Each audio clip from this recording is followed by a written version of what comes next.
Hi there and welcome to Race Centre. I'm Daz and we've got Boney Joe's GSX-R600 on the dyno. This one's a 2013 model. We've actually done quite a bit of work to this bike while it's been in. The first thing that we did was a valve clearance check and adjustment.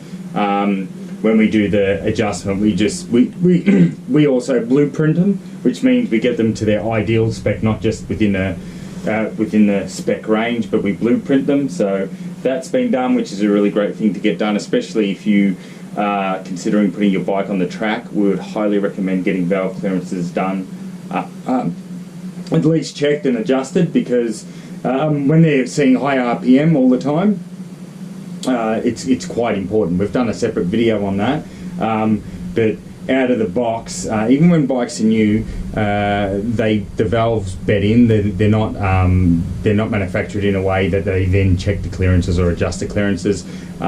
They're manufactured, put together, and then even after the first 1,000 Ks, your valve clearances on your bike might not even be within spec anymore. But it's not a big concern if you're just doing road Ks, but certainly if you want to track your bike, I would highly recommend getting valve clearances done. So it's the first thing that we've done on this, and even if we weren't doing some of the other performance work that we're going to speak about, it would definitely be, we would put this bike on the dyno anyway, and the reason for that is it's a quality check after that we've broken the engine seals, check that there's any leaks, check that the cooling system's running properly, which it's running fantastic. Josh has done an awesome job with that, so that's the first part of why we would have it on the dyno. The next part that we've done, we've installed a Translogic Quickshifter to this bike. Being one of the, I can say, older style where it's a cable throttle instead of the ride-by-wire that's more common these days. There's no auto blip on it, but we've put a Translogic Quickshifter on it, which is working absolutely beautifully. You know, we make no secret about that Translogic is our preferred Quickshifter and auto blip systems. They're just awesome. They're so smooth, and the way they cut the cylinders, as we've discussed in other videos, it doesn't cut all the cylinders at once and put them all back in at once. It's phased so that it's much gentler on your gearbox. So they are definitely the out of any Quickshifter we've sampled, they are the nicest on your gearbox, so they're worth it just for looking after your gearbox. Translogic tend to be a little bit more plug and play and just spot on out of the box. This one actually didn't need any adjustment. We put it on. Still recommend, even if you're getting a Translogic, to get a dyno checked, especially if you're going to get a track bike, because it checks that it's installed properly and working properly and all that sort of stuff. But as I said, there's a lot of products that claim to be plug and play. Translogic is the closest thing to a plug and play that we've found with Quickshifters.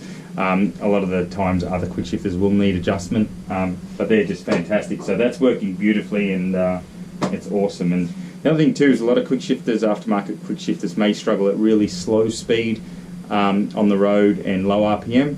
Translogics are awesome in that area, so can't recommend them highly enough. So if you're getting a Quickshifter, consider the Translogic.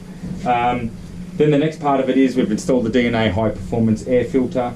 Joe selected, we've put a full system on it. He selected an M4 full system, which actually is quite a nice system for this bike. And it's got a decent muffler on this one, so it's not too loud. It sounds great actually, it's really nice. So we've installed that.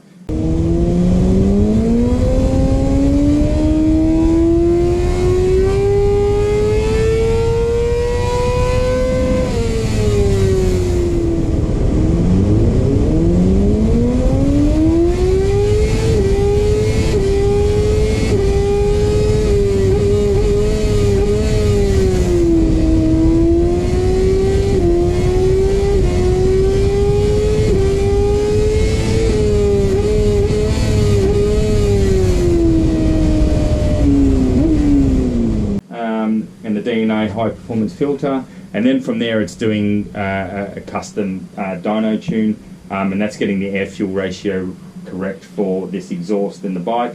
Some of the stuff we've talked about recently is a lot of the bikes we're doing at the moment are ride by wire, and we change all the throttle maps and all that sort of stuff. With these it's more traditional tune with air fuel ratio and a little bit of ignition. it's actually really nice to have a cable bike on the dyno. Just the feel of cables are amazing, you know.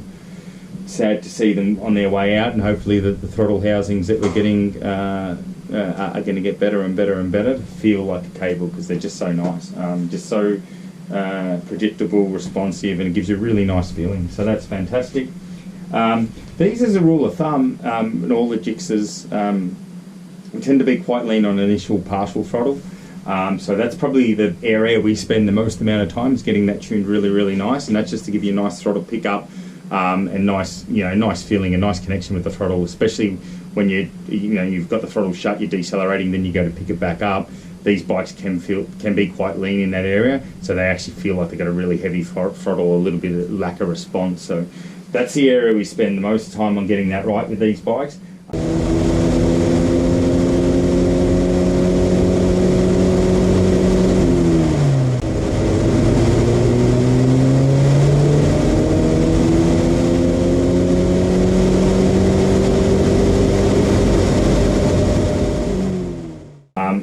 Comes up really nice once you have that tuned. It's just such a nicer feeling.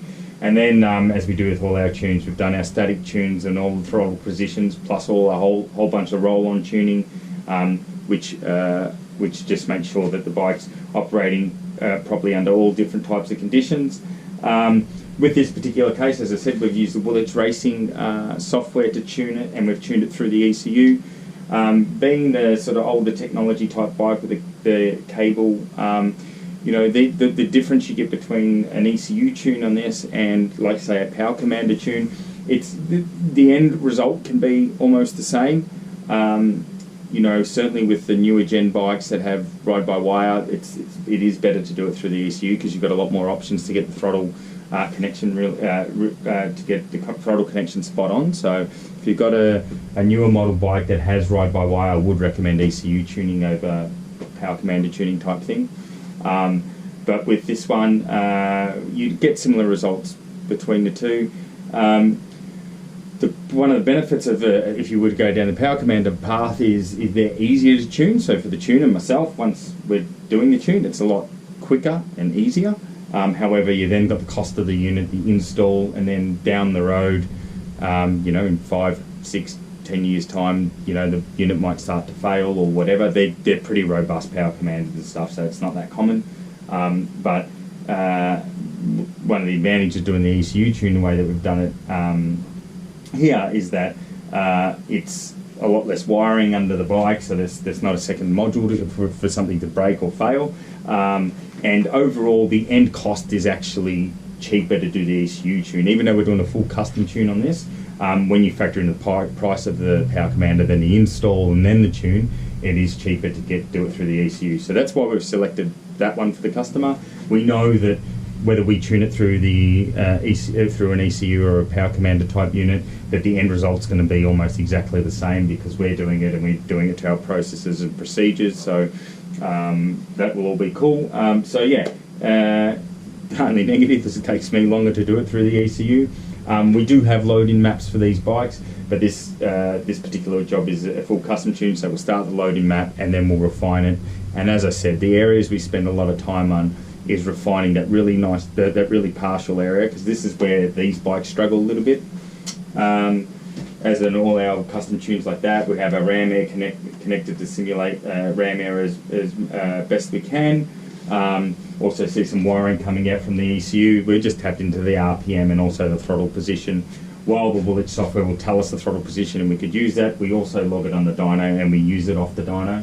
And then we use what Woolwich is telling us as a secondary. Always like to have 2 points of sensors connected to the bike.